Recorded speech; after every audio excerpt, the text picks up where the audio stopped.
All right, good morning, everyone. Thanks for being here bright and early Thursday morning of coverings. I have a few housekeeping items I would like to go over with you before we start. If you could turn off or set your phones to vibrate. Please complete the session evaluations that are in the Coverings app as it helps us to collect your feedback. If you would like to record CEUs for this session, at the back of the room there's a table where you can find information on CEUs, or you can ask your room monitor out in the hall for assistance, or the speaker ready room, which is across the hall over here in N115. We are scanning badges to confirm attendance. So if you were able to get in here and you didn't have your badge scanned, make sure you do if you'd like to get CEUs. And then be sure to visit the show floor for some additional educational opportunities. All of that information is in the mobile app. And then I also would like to mention the industry fundraiser that we have going on right now for the Ukrainian children. If you go by the TCNA pavilion booth, you can donate money. There's a link where you can pay by credit card online, or you can give cash or check, and all of the money will go to help Ukrainian children right now. So now what you all came here for, I'd like to introduce Gene Marks. He is with the Marks Group PC. He's going to be speaking about Growth 2022, actions, tactics, and strategies to grow your business in a growing economy. For the past 12 years, Gene Marks has written on small business, the economy, public policy, technology, and workplace issues for the New York Times, the Washington Post, Forbes, Entrepreneur, and The Guardian. A certified public accountant and former senior manager at KPMG, Gene has run since 1994 a highly successful 10-person financial and technology management consulting firm near Philadelphia, and speaks regularly to business groups nationwide on issues and trends affecting them. He also frequently appears on MSNBC, Fox Business, Sirius Radio, WABC Radio, and CNBC. Gene is the author of 6 best-selling books on business management, including In God We Trust, Everyone Else Pays Cash, and the Small Business Book of Lists. So please join me in welcoming Gene. Thank you. Good morning. True or false, guys? In 1969, the Apollo 11 astronauts were required to fill out customs forms before returning to Earth. Anyone want to guess? You would think it'd be false. Actually, it's true, believe it or not. And look, this is the actual customs form that they had to fill out before returning. It literally said they departed the moon on July 24th. This was before, so when we talk about, I cover immigration and things like that, and this has been going on for a long time, okay? So nothing really new there. Hey, let's try this one. True or false?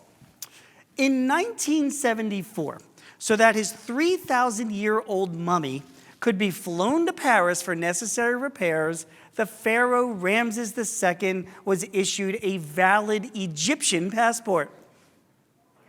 Yeah, it is true, you're right? It is true, by the way. That's the passport that was issued to the Pharaoh. And by the way, just as a coincidence, that's Keith Richards. Just want to write something. Okay, right. One more. True or false? 10% of Americans think that chocolate milk comes from brown cows.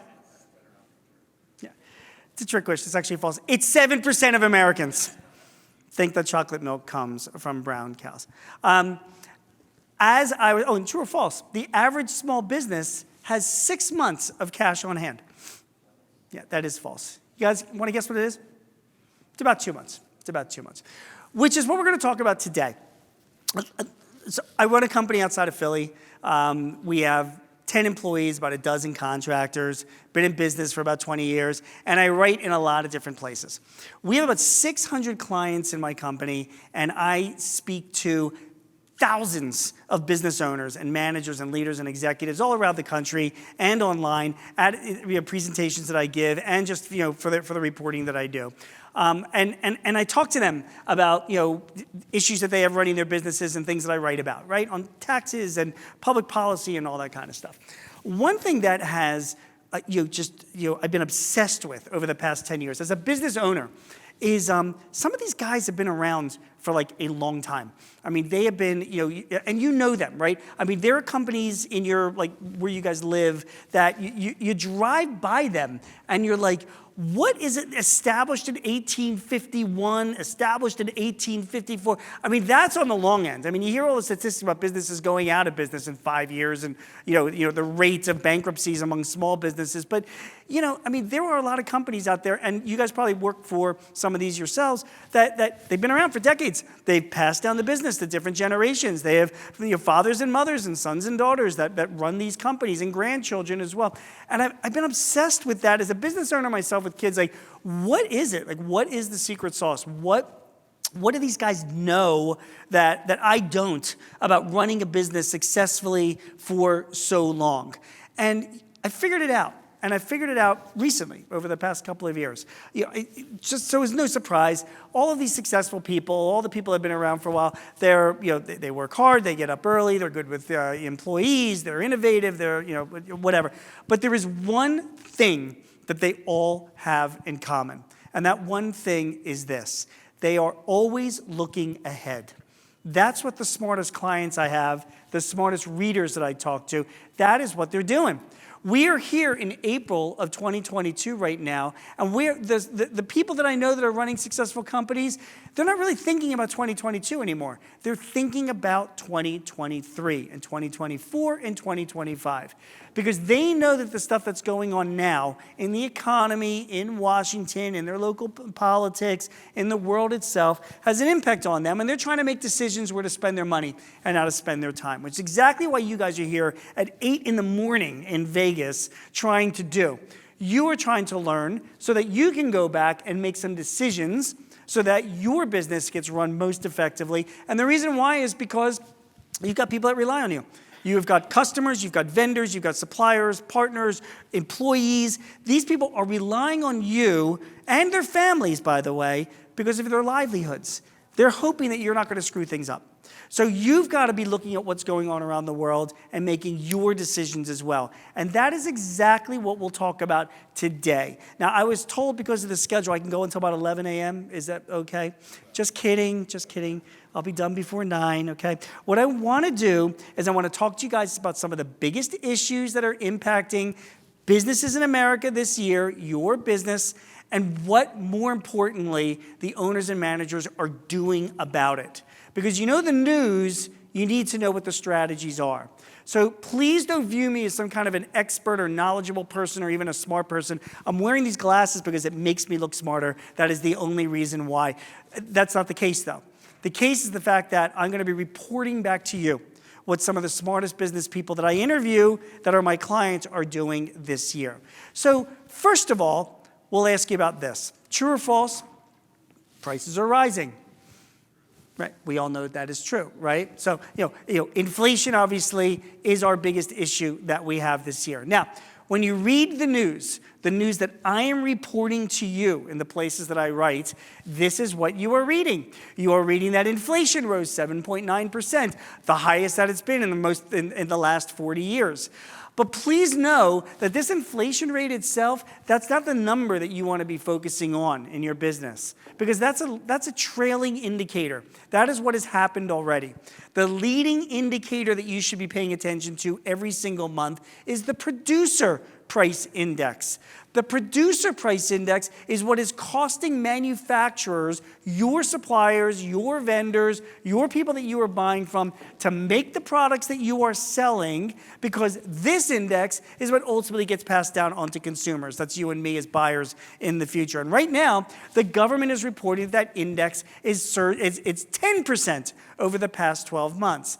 However, I am betting that when you look at that and you think about a 10% rise in increase, because you are like everyone else that I'm talking to in so many other industries, you're probably not seeing that 10% increase. In fact, you're probably seeing a lot higher increases in the core costs that you are paying to manufacture and even to distribute the products that you are selling right now. That is because the producer price index is made up of thousands of different things, not weighted very well. What you're interested in is the costs of things in your industry. So let's talk about some of those costs. The cost of metal and metal products, which are used in some of the products that you sell, have increased 21% in the past year.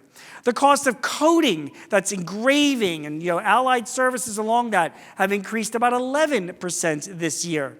The cost of polyethylene film and sheet has increased about 30%. Vinyl and film itself that goes into the tiles and the materials that you make and sell have gone up 32%. The same thing with unlaminated plastic film and sheet. The same thing with film and sheet manufacturing. Plastics materials and resins manufacturing have increased 19% this year. These are all things that wind up in the core products that you are selling, and those costs themselves have gone up way more than that 10%. Industrial chemicals, which are also a core part of not only the stuff that you sell, but also the stuff all around us here, a 26% increase this year. So when you see this, you are seeing costs that are well and above 10% that is being reported by the government. And I can go on with more of the data, but you already know this. You already know this. You also know that the cost of freight and trucking and shipping has also gone up. 29%, and that is just to ship products once they've landed here in the U.S., let alone the cost of those products since they were shipped from wherever they were in China and Europe. They're looking at a 29% increase in those costs just within the past year as well. Turning to labor, the average hourly worker now makes more than $30 an hour. The average starting hourly wage in this country is now in excess of $15 an hour when you take into account all the metropolitan areas in the country, way more than the $7.25 of minimum wage that you read. Overall, hourly wages have increased about 6%. Wages and compensation is what drives inflation.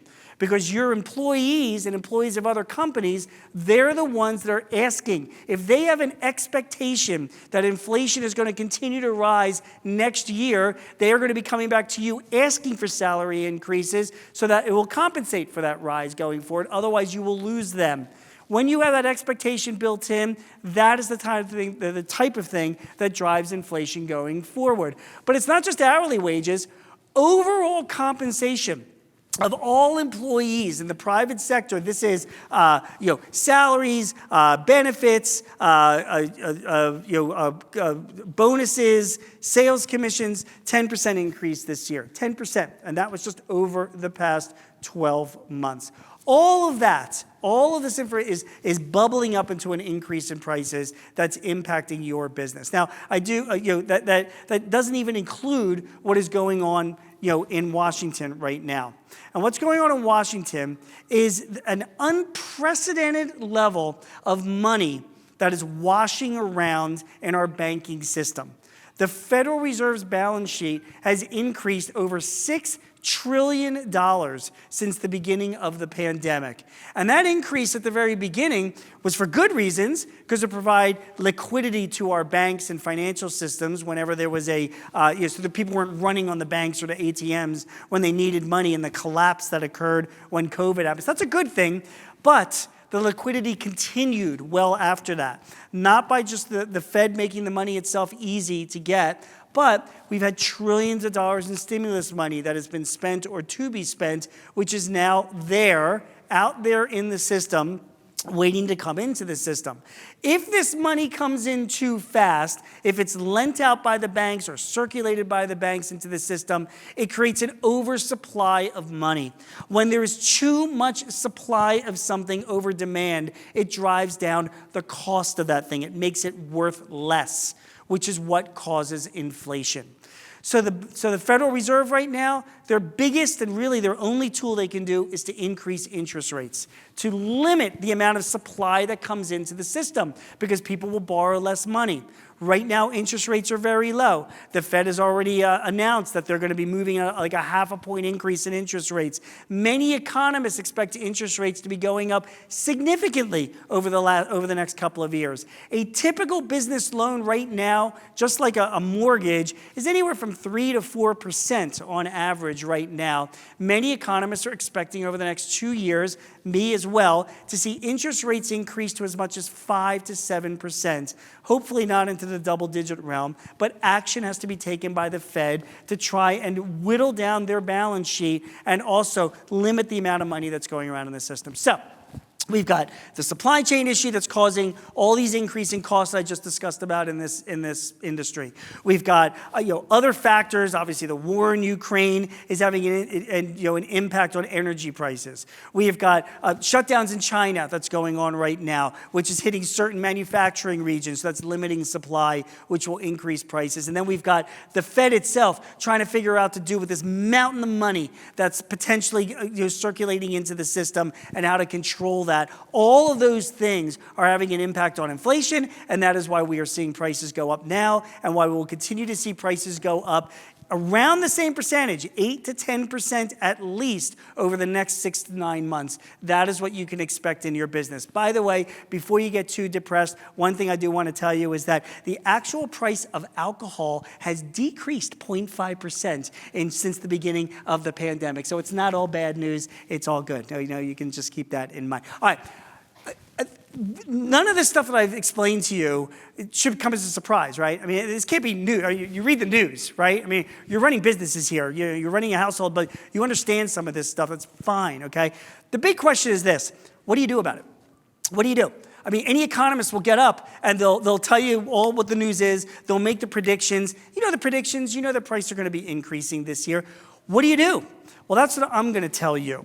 This is not, again, like I said earlier, my advice. I didn't come up with this out of the air. What I want to share with you is what business owners are doing in this industry. And frankly, no offense, you're not so special. Your industry is whatever your industry is, but you've got the same headaches and issues that anybody running or managing a business is, regardless of an industry. What are businesses doing in 2022 to navigate their way around inflation, around this higher cost environment? That is what I'm going to share with you. Now, hopefully you'll implement some of these ideas, most of these ideas. Just know there's no silver bullet. There's not one thing you can do to bring yourself around, but there are multiple things that you should be doing. So let's jump into them. Okay, number one, my best clients are doing something that their parents and their grandparents couldn't do 20 or 30 years ago. One of the biggest differences between running a business in 2022 versus 1982, when inflation and interest rates were so high, is data. We have a lot of it, a hell of a lot more than we ever had over the past 40 years. So what are my best clients and readers doing? They're leveraging their data. They are digging into their customers, their product lines, and the margins that they are using, and they are figuring out which customers are the best customers to sell to, which product lines are the most profitable to them, which margins themselves they should be maintaining or not maintaining, and they're targeting.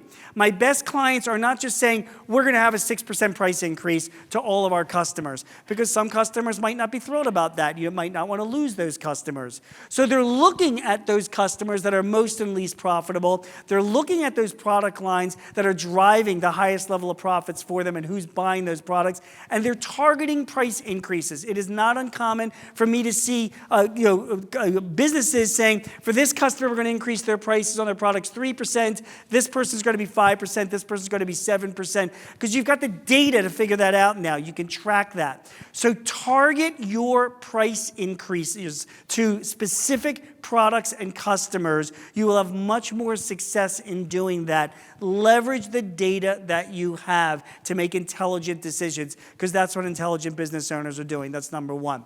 Number two, my clients themselves and my readers are tightening up their communications. They are doubling down their messaging to their customers. They are leveraging their CRM systems, their customer relationship management systems, because they have this technology, again, that didn't exist 30 years ago, 40 years ago. So now you can not only target those customers that are buying specific products with a certain type of buying pattern, but you should be communicating to them when their price increases are going to happen and when it's going to be. Measuring their responses, responding back to them, adjusting your plans if the response is really tough. But I got to tell you something.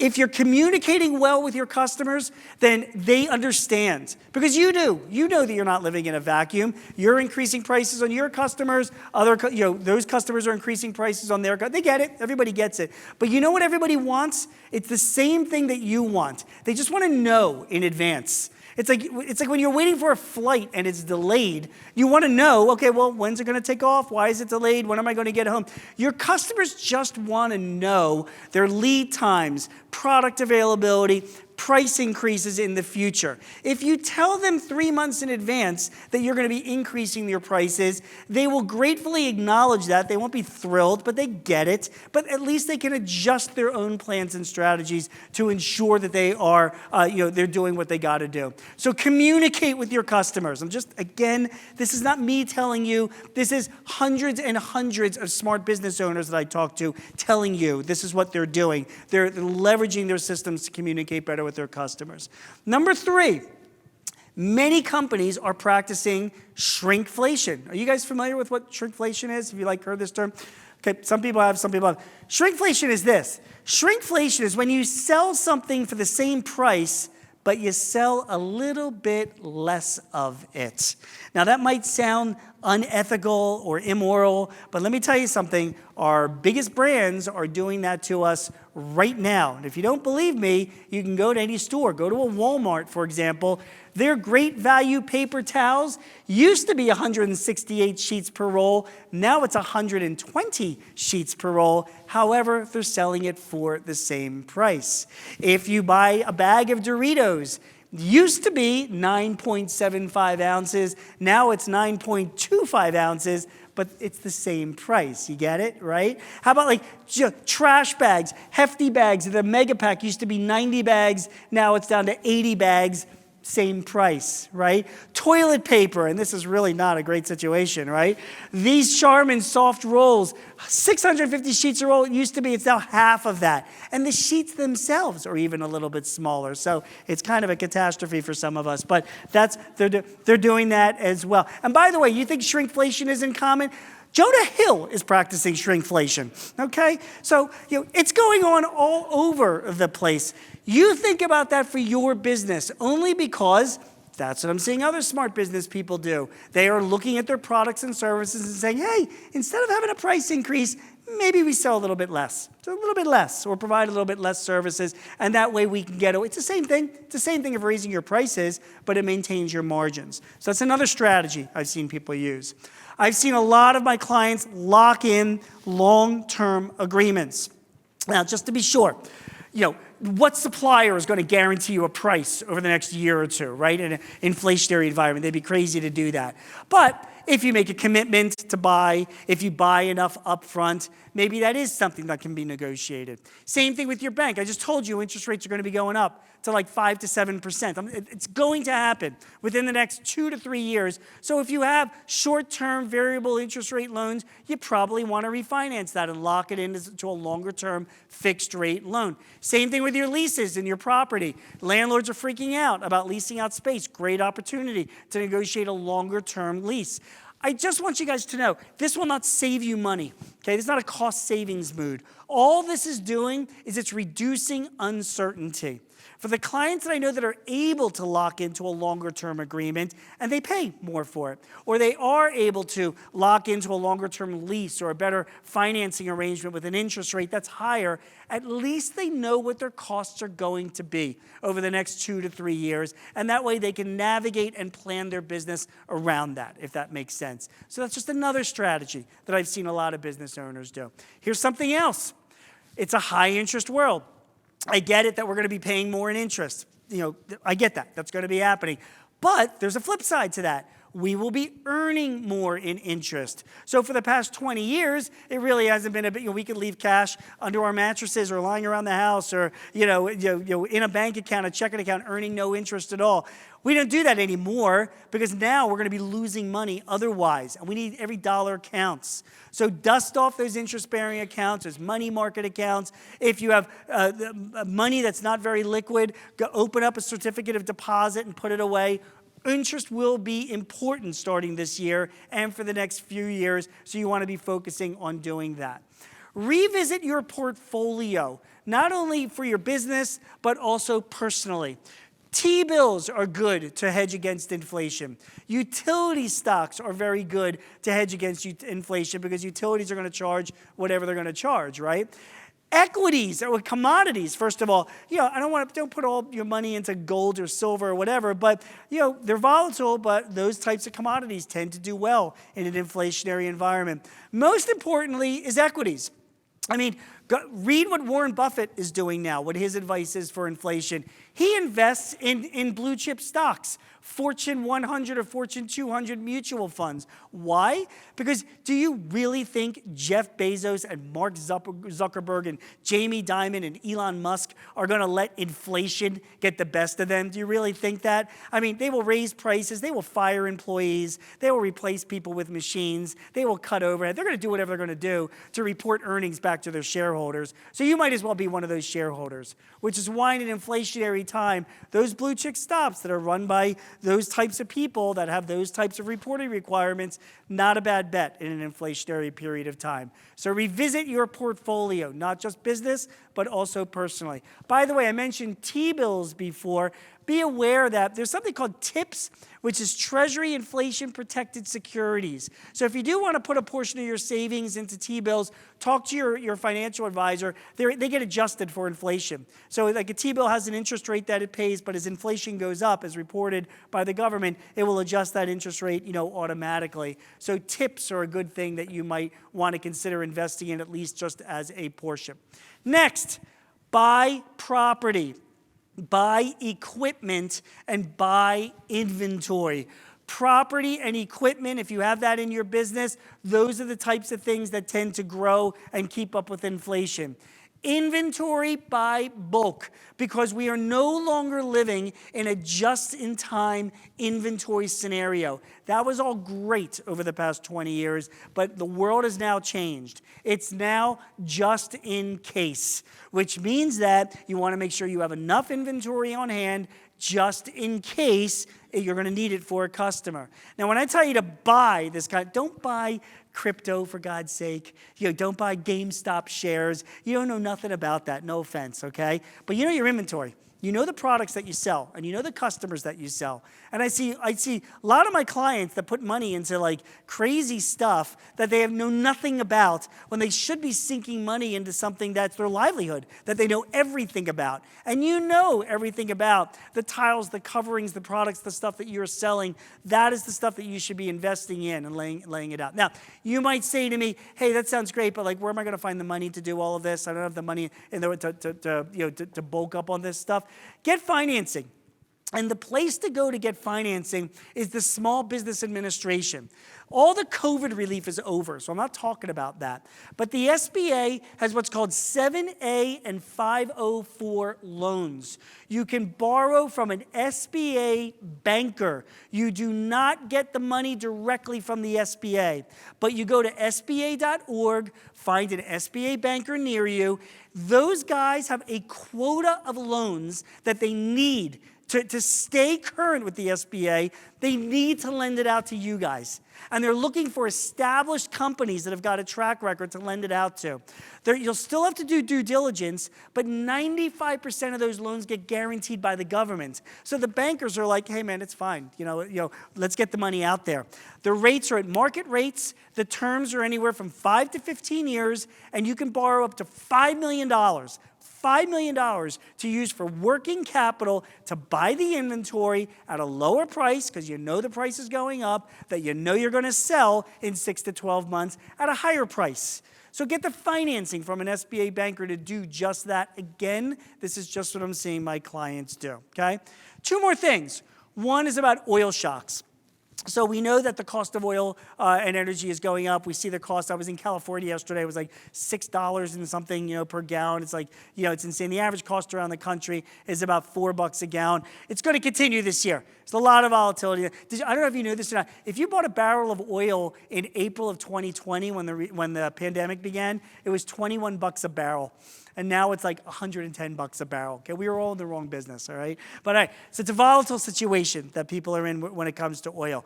I'm telling you right now that it's not just the price of the pump. It's a lot of things that affect your business. All of these business costs are petroleum-based. All of them will be going up in 2022. All of them will be going up this year. So you need to make some moves to make sure you protect your business against these increases. So what moves do you need to make? Well, for starters, utilities. I don't care if you're running a distribution facility or a warehouse of 60,000 square feet or just a small retail operation of a few thousand square feet. Get a utility audit. Google utility auditors or utility consultants. It is a boutique industry of people. You will send them your last 6 months of utility bills. They will review them. They will find mistakes in your billing because, spoiler alert, the people that are doing the billing at these utility companies, right? They make mistakes. And when they do, they'll go to the utility companies and get the money back for you. They'll probably take 30 to 50% of the money that they get back. But good for them. That's what they do. You're not paying them anything out front. More importantly, they're then preparing you for the future so that you've got your utility bills in set as utility costs go up. Number two, every utility company that I know provides audits. So you can go to your utility company and they will do an energy audit of your facility. They will point out, fix that broken window. You need more insulation here. You should turn down the temperature there. They'll make a bunch of free recommendations for managing your energy costs. And finally, you're going to have to increase your overall monitoring. We haven't had to deal with this in a few years. Now we have to. Setting the temperature down a bit during the winter, getting a few fans in the office. Every dollar counts to measure what our utility bills, because they're going to be going up. That's number one. Number two is freight and logistics. So if you are shipping to customers around the country, around the world, I just showed you freight costs were up 29% this year. It's going to continue to be a rise at that level over the next year. What do you do about that? There's not a lot. So my best suggestion based on the clients that I interview is that they try to share freight costs with their customers. And you can share it temporarily. It's a one-time surcharge. It's a temporary thing. And some customers will buy into it, some customers will not. But that's the best I got for you right now. Trying to figure that out myself. Number three is office supplies. Office supply costs, many of them are petroleum-based, so you want to, believe me, I know your office supply closet, okay? It's a catastrophe. You have way too many office supplies. You've got paper, you got pens, you got staples, you've way overbought. So stop buying office supplies this year because a lot of that stuff is going to, besides, people are working from home, but should you be all digital anyway? So those costs themselves have gone up significantly. And then, of course, there's travel. Very good of you that you came all the way to Vegas for this conference. I don't know what else you've got traveled for the rest of the year. You might want to buy those plane tickets early because those prices are already starting to spike, and that's going to be a continuous issue throughout the year. You might need to hold back on travel. Put COVID aside, you might need to hold back on travel this year because the costs themselves might be going up. And which brings me to work from home, which I'll address a little bit later. But working from home policies, they save your employees money if the more they can work from home. Because if gas is $4 or $5 a gallon, it's costing them. So it's coming out of their pockets. That's not going to make them happy. They could be coming back to you for reimbursement as well. So work from home policies is another thing I'm seeing clients do more so. All of these stuffs, the solvents, lubricants, these are all, if you have any of this stuff in your facility, all the core stuff that might be made using any of this stuff, people are just buying bulk. They're buying refrigeration and fan belts. They're getting their maintenance checked, and they're pushing aside construction projects as well because those construction projects, paints, rollers, construction materials are all part of all of this. All of this stuff is all options that you have, and yet I'm missing the number one thing you should be doing. All the case is this, and that's investing in technology. Anybody here? Because we're in Vegas, I talk about this a lot. I'm happy to be in Vegas. Anybody staying at the Paris Hotel here? Just kind of curious. Anybody at the Paris Hotel? Okay, if you went, I don't know what hotels you guys are at, but I was at the Paris Hotel like a month ago when I was here. If you go to the Paris Hotel and check, how it's like a cluster, when you check in these Vegas hotels, it's like, whatever. So, you go to the Paris Hotel, there used to be like 15 people behind the desk checking people in. One person behind the desk now, 12 self-service kiosk machines to check in. I don't know if you guys saw this at your hotels. You put in the confirmation number, you feed in your driver's license, spits out your room key, you're going up to your room. Why is the Paris Hotel doing it? It's doing the same thing that businesses all around the country are doing. They're replacing employees with machines. There are 11 million unfilled jobs. We are looking to keep our overhead and our employment costs as low as possible. So when I look at manufacturers and distributors, and some of you guys are in that boat right now, they're doing things like putting robotic arms at $5,000 to $7,000 a pop to do packaging for them without using an employee. They are using autonomous vehicles to go around their warehouse. This machine from V-Check costs about 15 grand. I have one client that's got 5 of them running around the warehouse where they're putting materials on and controlled by one person instead of 5 forklift operators or 5 warehouse people. I've got other clients that are using drones in their warehouse and their facilities, regardless of how big, because this drone, which is made by iSense, is a $5,000 unit that does inventory counting, safety checks, barcoding, and scanning, as well as video of whatever is going on inside of a facility. Again, I've got the manager there has 3 of these drones under their command.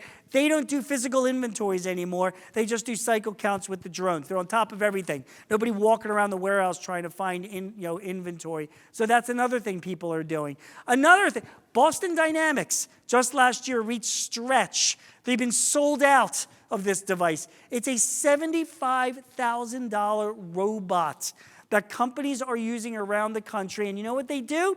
They will pack, they will strip, they will seal a box. They will unpack, they will unstrip, they will unseal a box. They will take those boxes and put them onto a pallet. They will pick up the pallet, they will move the pallet to another place in the warehouse. They will unload the pallet, or they will take the pallet, they will put it onto a skid somewhere. All of this is done remotely by somebody in some manager, wherever they are, and at $75,000, it saves the cost of a warehouse person, which is why people are investing in this stuff, because it's more affordable technology that it's helping people get their work done even sooner. And finally, I have a lot of clients buying. This woman is wearing a Microsoft HoloLens. It's $3,500. With a few $1,000s in programming, it provides training, it will provide designs, it will provide specifications, it will provide oversight and instructions to any workers wherever they are in your facility. Companies are investing in technologies. They are investing in accounts payable automation technology like Bill.com and Active Exchange, which takes their accounts payable invoices and scans them in automatically by email and puts it into your accounting system, whether it's QuickBooks or Xero or whatever you're using, automatically without a person being involved. They're investing in HR platforms so that all employees can manage their payroll, their HR stuff, their contact information, their paid time off, their sick days, their performance reviews, all from their mobile devices, and that way they don't need to have an HR people involved in that, which means less time, less people involved in the HR process. And like I mentioned earlier, those CRM systems like Salesforce and Zoho and Microsoft Dynamics, they not only improve communications, but they're setting up AI, artificial intelligence, in these systems right out of the box to automatically communicate with customers, respond to requests, send documents, update with information, which means that a customer service or a salesperson doesn't have to be doing that. You guys got to be doing that. You have to be doing that. All of those ideas that I just gave to you, all of those technologies that I just mentioned, you've got to be thinking of where you could be saving your time. If you are here and you run a manufacturing or a distribution facility, email me. I'll give you my contact information later. I can make recommendations of vendors that have these technologies for you. But I'm just telling you, like the Paris Hotel, companies are replacing people with machines. We're seeing it everywhere because the technology has become very affordable to do. And in a high-cost environment and an inflationary world, this is what all the different things that companies are doing this year. I'll come back to you next year. Maybe I'll have some new items. But this is what American businesses are doing to navigate their way around inflation. Okay, let's see what we've learned. True or false? The cost of metals, coatings, plastics, vinyl, and films have increased significantly more than the 10% the government is reporting. Yeah, that is true. So we know that now. We can prepare for that now. True or false? Locking in long-term supply contracts is one way to counter potential inflation. Also true, right? True or false? SBA Section 7A loans are only available directly from the SBA. False. You got to go to an SBA banker. That's where you get the financing from. They are dying to lend you guys money. They have quotas that they have to fill. True or false? Up until 1915, it was legal to mail a baby as long as he or she was under 15 pounds. Turns out it's false, actually. It had to be under 11 pounds. 11 pounds! It's the good old days, right? Boy, do we miss them. True or false? The diploma that hangs on the wall behind Michael Scott is from the University of Scranton. Yep. It is false, actually. It's really just the certificate of authenticity that he is the proud owner of a quality Seiko timepiece. That's what it says. And true or false, Arizona Diamondbacks pitcher Randy Johnson once hit a bird in flight while pitching in a game. Yeah, that does turn out to be true. For any of you guys that have not seen this before, this is what happened. I know. Literally hit the bird. Now, as shocking as that is, I've got something even more shocking for you. Randy, you guys remember Randy Johnson, right? Lights out pitcher for the Diamondbacks, World Series winner, Cy Young winner, first round ballot to the Hall of Fame. The guy is like, he's unbelievable. Well, besides being an unbelievable pitcher, he's also a photography enthusiast. So when he retired from baseball in 2009, he opened up his own small business, a photography business. And true story, that's his business card. Kind of hoping for like a baseball, like a Hall of Fame logo, something like that. Okay. All right, here's what we learned, okay?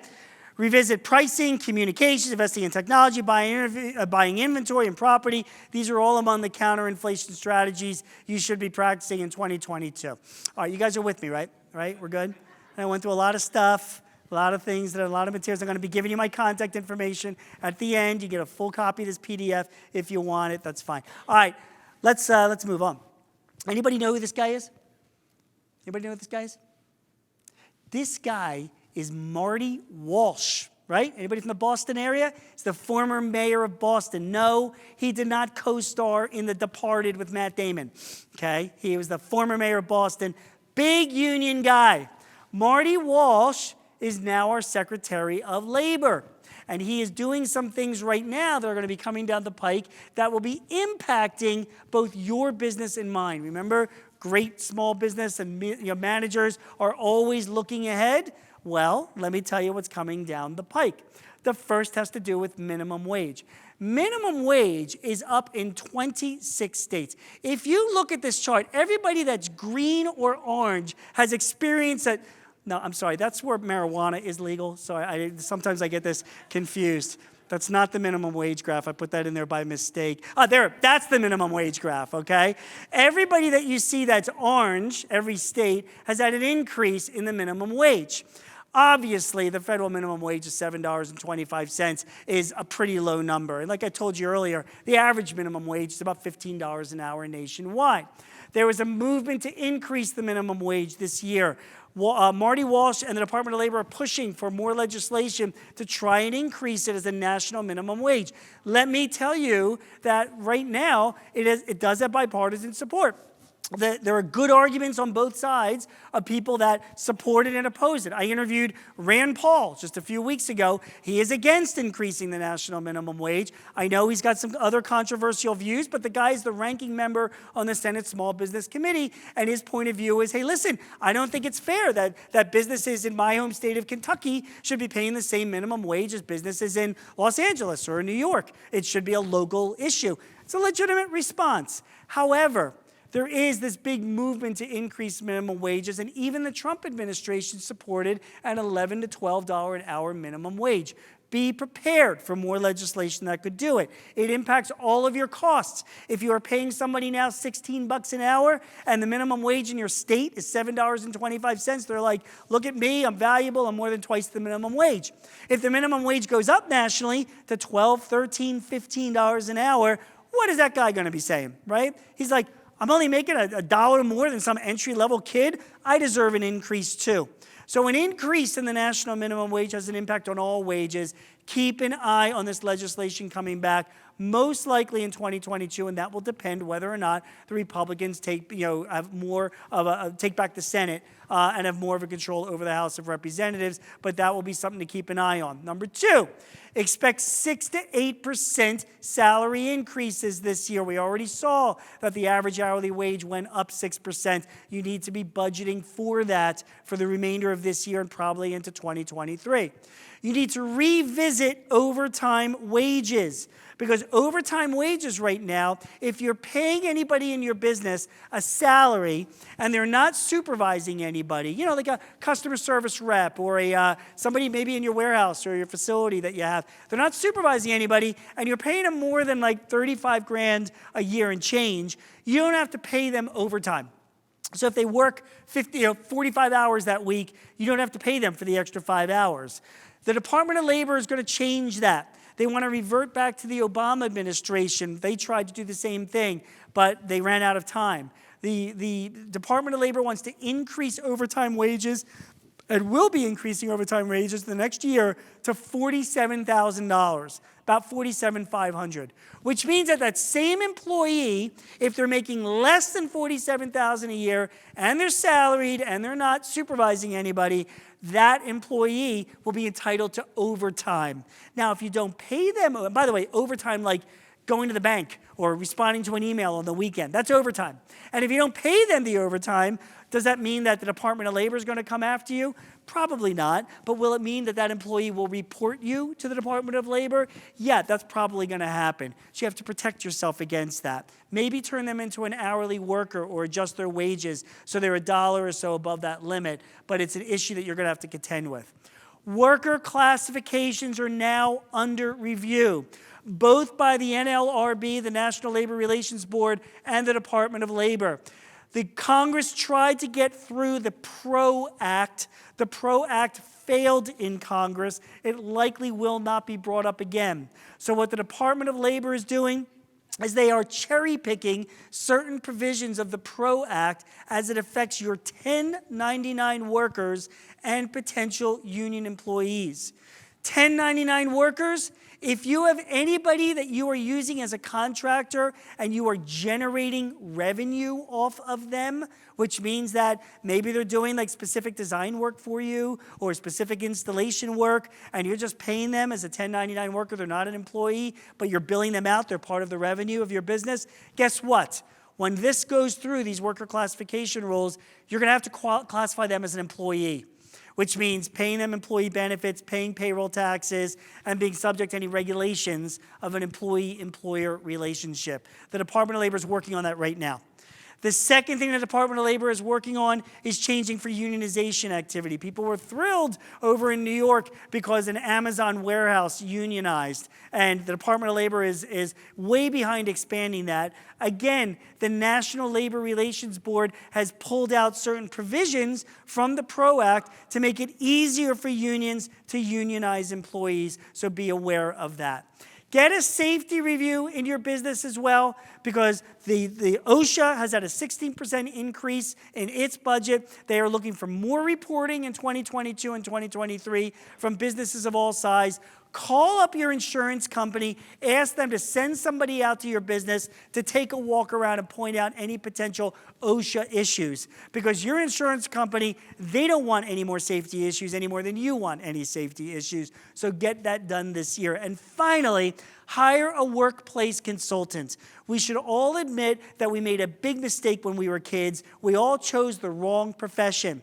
You're in this industry right now. I'm a CPA, if you haven't figured out by the look of this. I am a CPA, right? But we all should have been labor attorneys, because we would be banking on it, baby, like right now. Or at least HR consultants. Because let's face it, there are too many things for us to know. Discrimination, harassment, Me Too, worker scheduling rules, how workers dress, how workers can behave on social media, drugs in the workplace, all of these issues that we're not prepared to deal with. My best clients are spending a few grand going on LinkedIn and hiring an HR consultant to review all their policies and issue a new employee manual. It's again, that is the 2022 workplace. These are all the strategies that companies are doing right now to navigate their compensation costs. So let's see what we've learned. True or false? Wages will likely significantly increase nationally in the next 2 years. True, right? Minimum wages and overall compensation, we have to make sure we're budgeting for that. True or false? Overtime wages will likely increase in the next 2 years. Also true, the Department of Labor is working on those rules right now. True or false? Because the PRO Act failed to pass Congress, there will be no changes to worker classification rules. False. Look for changes coming in worker classification rules. That means you're 1099 workers. True or false? There's a village in England that's actually called Arseville. Turns out it's false, but there is a village called Shitterton, and there is another one that's called Scratchy Bottom. True or false? 1 in 100 Europeans are conceived in an IKEA bed. Turns out that's false. It's 1 in 10 Europeans, according to IKEA and the New Yorker magazine. And true or false? There is a dog hiding in this leaf pile. Yeah, turns out that it is true, actually. Just in case you can't say it, he is right there. He's been hiding there all along. There he is in the leaf pile. And speaking of dogs, you guys are still with me, right? We're almost at the end, okay? We've talked inflation, cost management. We've talked about some labor stuff. We're good, right? Okay, right? Okay, fine. No, it's early. All right, that's fine. All right. Let me just share with you finally. I know you guys are probably fine with workers. You got plenty of employees. There's people lined up outside your door applying to your business. So it's all good, okay? It's all good. But just on the off chance that you might be going through what every other business in this country is going through and trying to find people that not only can do a good job but actually show up to work, let me share with you what some of the hotter benefits are that employers are providing for their workers to attract the best ones. Okay, I got 7 of them, and I'll go through them quickly because you've got to be doing the same in some way, shape, or form. Number 1, of course, is healthcare and retirement. You all know that. Health savings accounts. Get them for your company. They're inexpensive to set up. When you have an HSA, it's like a 401k for your employees. They can put money away pre-tax. You put money away. They can use it for unreimbursed medical expenses. Employees love it. Get an HSA. If you don't want to provide health insurance anymore because you're sick and tired of the administration issues and who wants to even get involved in your employees' health issues, for God's sake, get rid of your health insurance plan and start an HRA, health reimbursement account. I'm seeing this all over the place with my clients. You put the same money away that you're spending others. It's not saving you any money, but you're putting it away pre-tax like you're doing now. Your employees who promise they will use it for their health care can then take that money and get their own health care. They can go to the Obamacare exchanges. They can go to a list of brokers that you provide them. So you're giving them the same benefit, but letting them choose what kind of health care they want to get. And therefore, you don't even have to be involved. And you can save on the administrative and the headaches issue of that. I'm seeing a huge number of businesses do that. And then, of course, there's 401k retirement plans you want to provide. Flexibility is the big buzzword of 2022. I don't care if it's work from home, if it's a 4-day work week, if it's unlimited paid time off. You need to be providing flexibility for your workers. I'm telling you guys, the millennials were right. They were saying to us before COVID, we need to work from home more. We want more independence. We want more flexibility. Guys like me, because the average small business owner is over the age of 50, we're like, shut up, come into the office and do your thing. You're going to do it the way I did it when I was younger, right? So just like know your place, right? Then COVID hits, everybody has to go home, and what do? It works, right? The cloud works. They're working responsibly. They're independently. They're doing it. They were right. Okay, I mean, can we admit they're smarter than us? All right, they know more. They're up to date on the technology. They know what they're doing. They want that flexibility. 50% of the workers in this country now are either millennials or Gen Zers. Gen Zers or anybody born after 1995, like my kids. They're in their 20s, right, in the workplace. You've got to provide them some type of hybrid work from home. Maybe if you've got hourly workers that they got to be in the office, maybe consider a 4-day work week, 10-hour shifts or 12-hour shifts. It works pretty well in the healthcare industry. You've got to provide some type of flexibility for your employees. Number 3. Hiring bonuses. I know that you're looking for good people. So here's what you do. Talk to your accountant about the work opportunity tax credit. Why? Because if you hire anybody this year through 2025 and they're out of prison, they're off of welfare, they came out of the military, or they've been unemployed for the past 6 months, you get a tax credit on the taxes that you owe of up to $9,600 per employee that you hire. So you talk to your accountant before you hire that person, and you say to the accountant, listen, I'm going to hire this person, I'm going to pay her 50 grand a year, what's my work opportunity tax credit? The accountant will do the math and say, it's going to be 5 grand. You go back to that person and you say, listen, come on board with us, not the guy down the street, I'll give you a hiring bonus of 3 grand after you're with us for 60 days.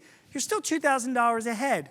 So before you make any hiring decision, talk to your accountant about the work opportunity tax credit and offer a hiring bonus. Number 4, you have to provide some type of mental health benefits for your employees. I recommend Better Up. It's a platform. You pay an annual fee. Your employees go there. They get their, they can talk to counselors, psychiatrists, whatever. Better Up, one of the people behind it is Prince Harry. But it's okay because Meghan Markle has nothing to do with it. All right? So consider it. Take a look at it. Great benefit to provide to your employees. Student debt assistant. You can get a $5,250 deduction every year through 2025 per employee if you help them with their student loans, a deduction, and they don't get taxed on it. So consider student debt assistance as well.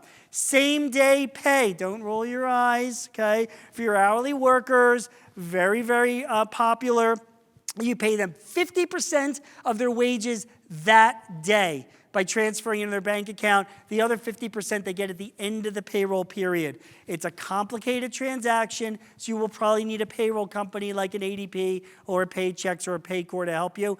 But think about it. You're trying to get that hourly worker, and you're like, hey, we'll pay you 50% of your wages that day, as opposed to the guy down the street. He's not doing that. That could be the difference to attract that person to your company. And finally, and lastly, employee ownership.